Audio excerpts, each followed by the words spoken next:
Olá, doutor Ronan. Boa tarde. Mais uma vez no ar, né? Isso. Já te entrevistamos uma vez, a sua entrevista está fazendo um sucesso muito grande, né? E que bom, né? Que as pessoas estão lendo e estão ocupadas de um assunto tão importante que é o que você veio tratar com a gente, né? Eu queria que você se apresentasse rapidamente outra vez, para quem entrar lá no canal, poder te conhecer. Meu nome é Ronan de Souza Nascimento, eu já trabalho há 14 anos na advocacia bancária, luto muito contra o sistema financeiro, através de ações revisionais, outras ações também ligadas ao direito bancário. Direito bancário. Trabalho em BH também, em outras regiões do estado, né? E, enfim, é uma área muito interessante porque é um trabalho de ajudar as pessoas, né? Que estão envolvidas com os contratos bancários, né? Eu queria deixar registrado aqui que o Ronan também atende pessoas de outros estados, né? Sim, mais BH. Mais BH em Minas Gerais, mas pode te consultar que você vai... mais BH, mais nesse foco, né? Ronan, eu trouxe a pauta hoje, nossa, né? Para a gente poder ser mais assertivo no ar, né? Então eu queria que você colocou... na nossa última entrevista, né, você conversou com a gente sobre assuntos muito interessantes do direito bancário, né? E tanto que a entrevista está fazendo muito sucesso na internet. Dentre eles, falamos sobre a política de acordos adotada pelos bancos e outros agentes financeiros, né? Então eu gostaria que a gente começasse a nossa conversa hoje você falando mais um pouco sobre essa política de acordos, né? Na sua percepção. Primeiramente gostaria de deixar consignado meu profundo agradecimento a você, Luiz, a sua equipe, pela grande oportunidade de poder mostrar um pouquinho do meu trabalho no âmbito da advocacia bancária, né? Confesso que eu gosto muito da questão da advocacia preventiva, da orientação jurídica, da consulta jurídica, né? Que é tão importante no meu ofício, no meu trabalho, né?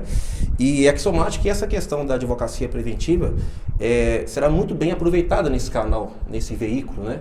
E espero que possamos executar outros trabalhos, objetivando sempre orientar uma legião de consumidores vinculados ao contrato de financiamentos, né? Também agradeço o Fabiano na filmagem, agradeço o Marcelo, enfim, né? Luiz, eu gostaria de fazer uma colocação antes de entrar na pergunta, né? Eu faço as minhas suas palavras. Não sei se você está lembrado dessa frase. O banco ele foi feito para tomar conta do nosso dinheiro e não foi feito para tomar o nosso dinheiro. Eu considero essa frase emblemática, fantástica e acaba sendo uma fotografia de uma dura e lamentável realidade, né? Como nós, consumidores, somos muito maltratados em relação aos contratos de financiamentos, pois os contratos que estão inseridos, várias cláusulas abusivas, que provocam o inevitável desequilíbrio contratual. Agora, finalmente respondendo a sua pergunta, eu volto a reiterar que, sim, existe uma forte política de acordo, ora patrocinada pelos bancos, que devido que a teoria do dano eficiente, eu volto a repetir, o que seria o dano eficiente? Apenas 1% dos consumidores buscam a intervenção do Poder Judiciário, tentando equilibrar os seus contratos. Esse pequeno número contingente, que é 1%, acaba sendo contemplado pela política bancária. Sempre eu vou enfatizar esse ponto da política bancária, porque os acordos, as negociações amigáveis, as composições, as tratativas, ocorrem com muita frequência dentro das ações bancárias. Portanto, a política de acordo já faz parte da advocacia bancária. Nós não podemos renegar esse fato. Agora, quando... logo, é meu dever, então, diante dessa ótica, passar essa informação para as pessoas, para os consumidores, que existe sim uma forte política de acordo. Agora, entretanto, há uma observação. Quando eu falo em ótimas negociações, eu falo em ótimos acordos, veja bem, no meu escritório, veja bem, eu não trabalho sozinho, eu trabalho com uma equipe de advogados. Meu escritório, bem como outros advogados, o escritório de advocacia, que também são canalizados na advocacia bancária, os advogados estavam bem, os consumidores, contratantes, estavam bem assessorados, bem acompanhados por profissionais habilitados, capacitados, para identificar se aquela proposta de acordo que chega ao consumidor vai levar a uma vantagem econômica ou não. Beleza. É legal, né, a gente perceber, então, que nada melhor do que procurarmos o direito preventivo em tempo, né, Ronaldo? Advocacia preventiva. Preventiva. Então, você quer dizer, né, não obstante essa forte política bancária, buscando o acordo, né? Então, eu estou entendendo que cabe ao consumidor, então, ter uma precaução ou cautela para que ele não venha a ser prejudicado em seus acordos bancários. Fale mais um pouco para nós dessa precaução do cliente e da cautela que ele deve ter, né? Qual seria esse comportamento na realidade? Você usou a palavra muito certa, precaução, né?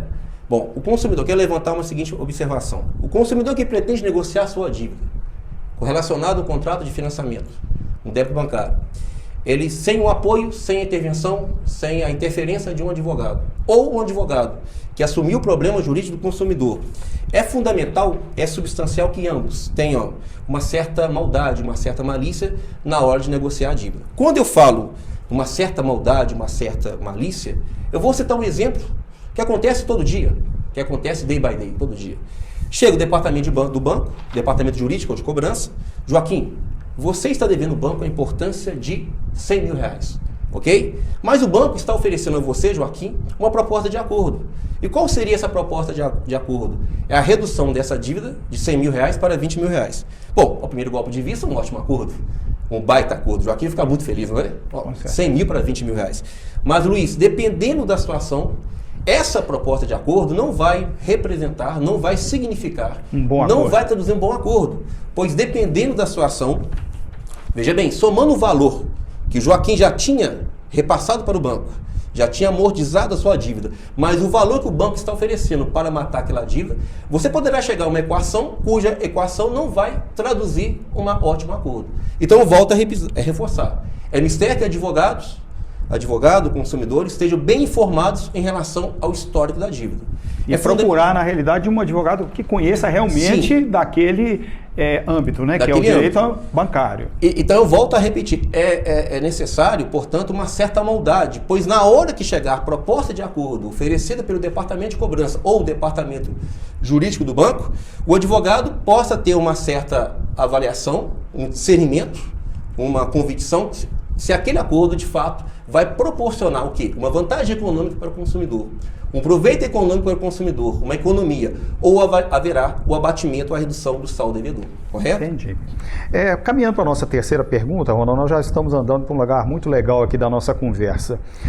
Para você, doutor Ronan, quais seriam as consequências diretas para o consumidor, você já falou um pouco disso agora, que não está bem orientado para negociar com o banco ou qualquer outro agente financeiro na hora de celebrar um acordo? Você já respondeu, mas eu queria que você frisasse. Sim, a consequência da falta de informação em relação ao histórico da dívida, que é o levantamento completo da dívida, todos os encargos contratuais, todos os encargos moratórios, bem como a falta de uma certa maldade, de uma certa malícia na hora de negociar sua dívida com o banco.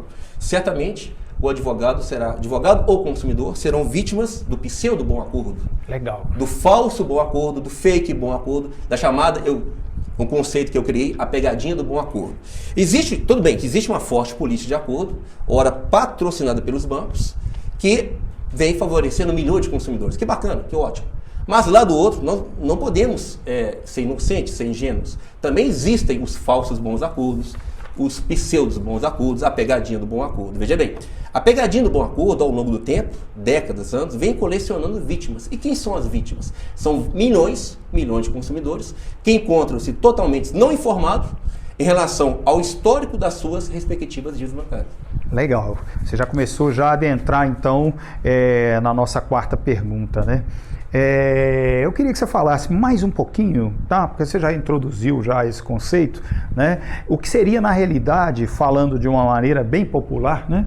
O que você já disse aí, a pegadinha de um falso bom acordo, né? Para o cliente de um banco ou uma instituição financeira. Traduz isso em miúdos, mais assim, aprofunde um pouquinho. Esse conceito eu criei em face da minha advocacia há 14 anos, que eu fui constatando isso, né? Fui fazer um check-up em relação a isso. Na minha modesta avaliação, trata-se de uma verdadeira armadilha, devido a quê?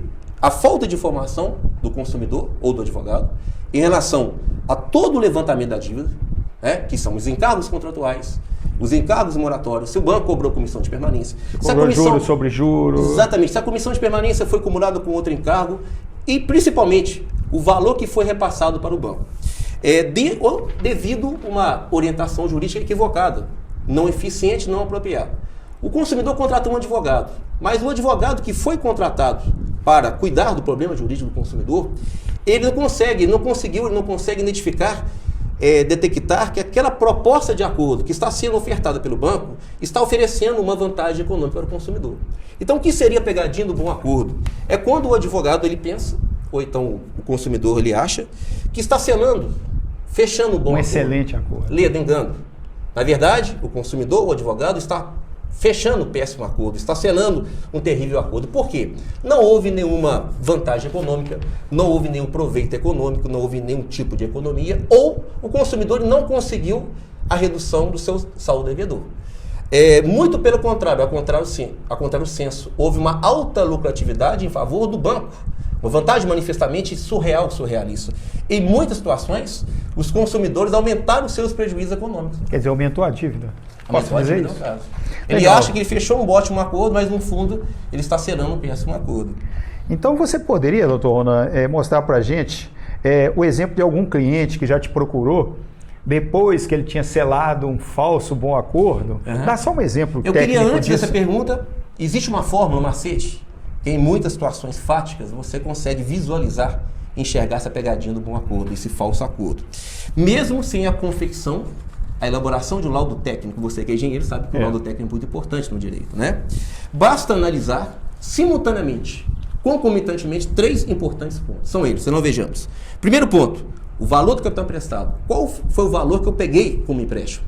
O segundo importante ponto, o valor que foi repassado para o banco, o valor da amortização da dívida. O terceiro ponto, o valor do débito que está em aberto, que o banco ainda continua me cobrando.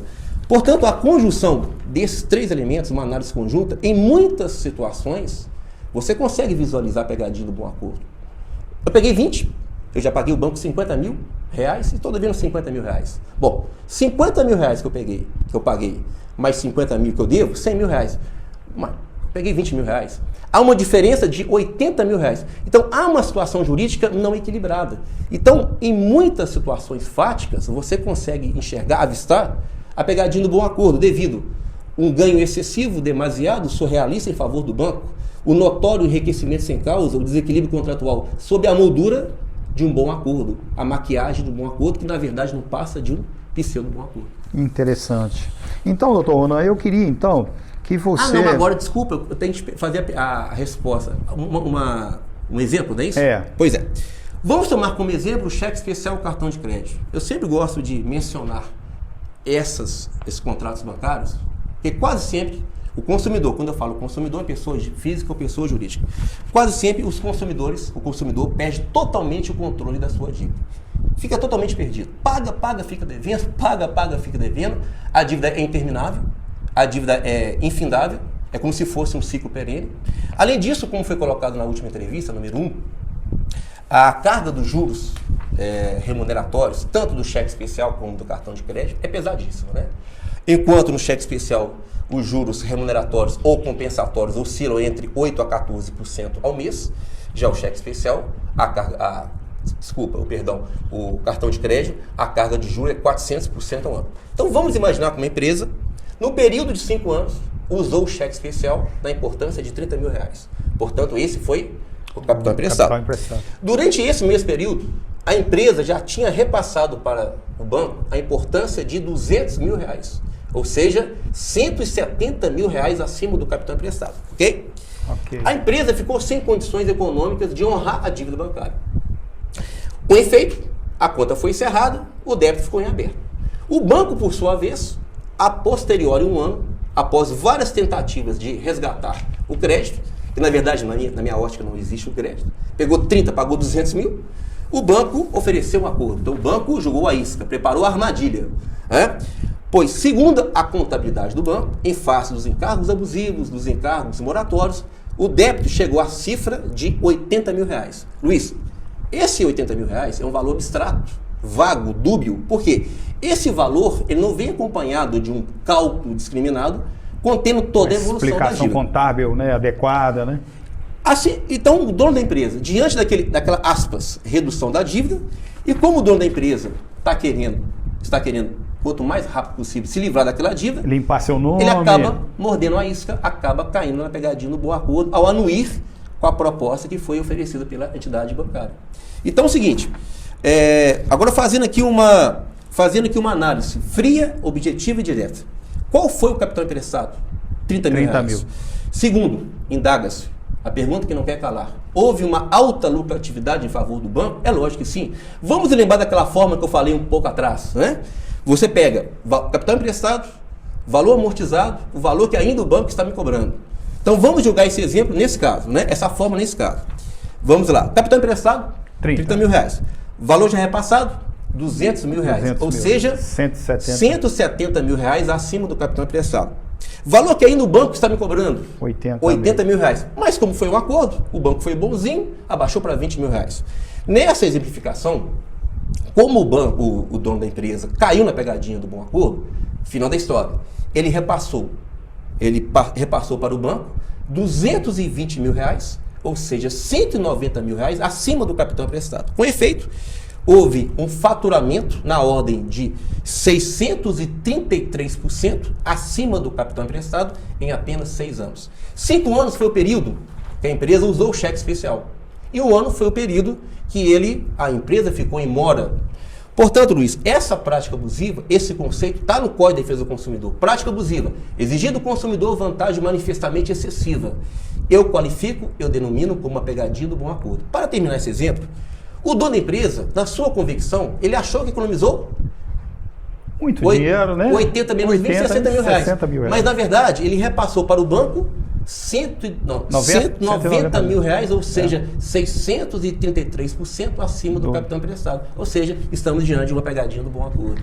Gente, é muito legal. A gente, no nosso canal, nós temos uma limitação de tempo, né? O Dr. Ronan vai estar com a gente, já é a segunda vez que ele está com a gente no ar. Nós vamos estar com ele já logo, falando mais para a gente disso, né?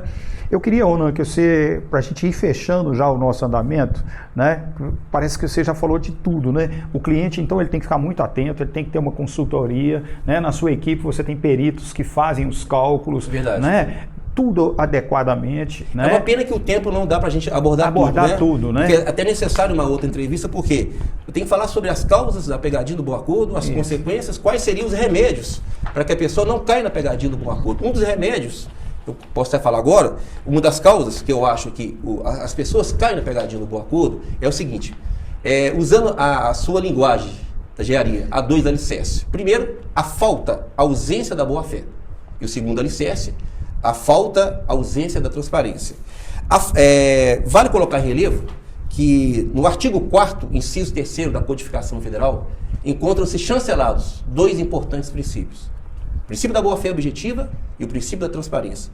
Quando eu falo na inobservância do princípio da boa-fé objetiva ou da inobservância do princípio da transparência, os bancos, as entidades financeiras, isso já é um fato corriqueiro, trivial, o banco apenas comunica com os clientes em relação aos seus débitos. Tipo assim, Joaquim, você está devendo ao banco a importância de 100 mil reais, ok?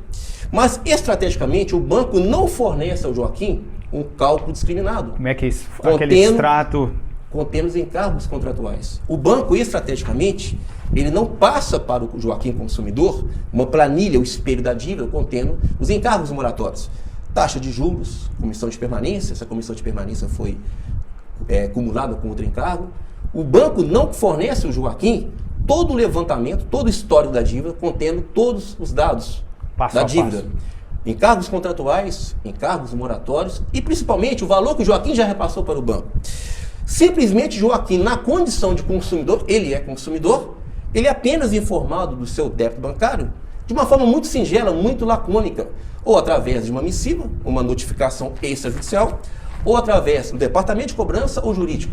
Então, Luiz, o que eu quero chegar, a falta de informação em relação ao histórico da dívida, que é o levantamento completo, veja bem, é uma estratégia muito utilizada pelos bancos, evidentemente para obtenção da vantagem manifestamente excessiva, que acaba culminando, desaguando numa proposta de acordo, que é a pegadinha do bom acordo, ou numa proposta de uma confecção de um novo contrato, que é o contrato de refinanciamento ou renegociação. Que é um grande problema. Cuidado também. com a palavra renegociação ou refinanciamento, que trocando em miúdos significa comprar mais dívida. Legal.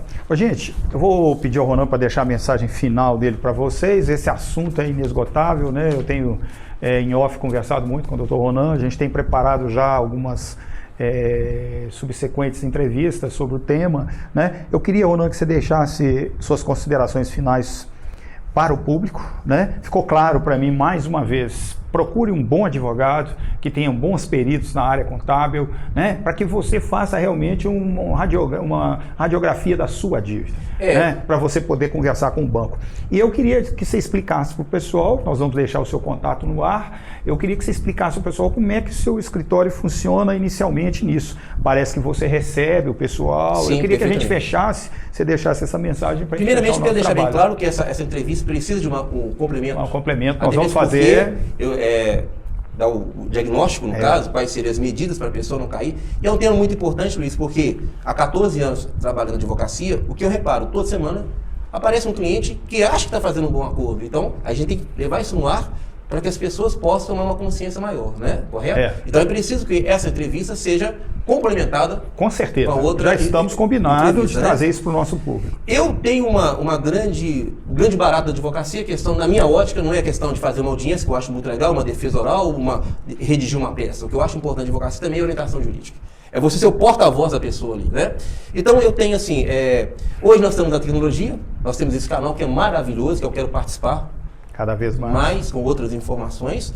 Mas eu posso dar orientação jurídica pelo WhatsApp, posso dar orientação pelo Skype. Então a pessoa achou a entrevista legal, está no Rio de Janeiro, pode me ligar que eu vou atender pelo WhatsApp, pelo Skype.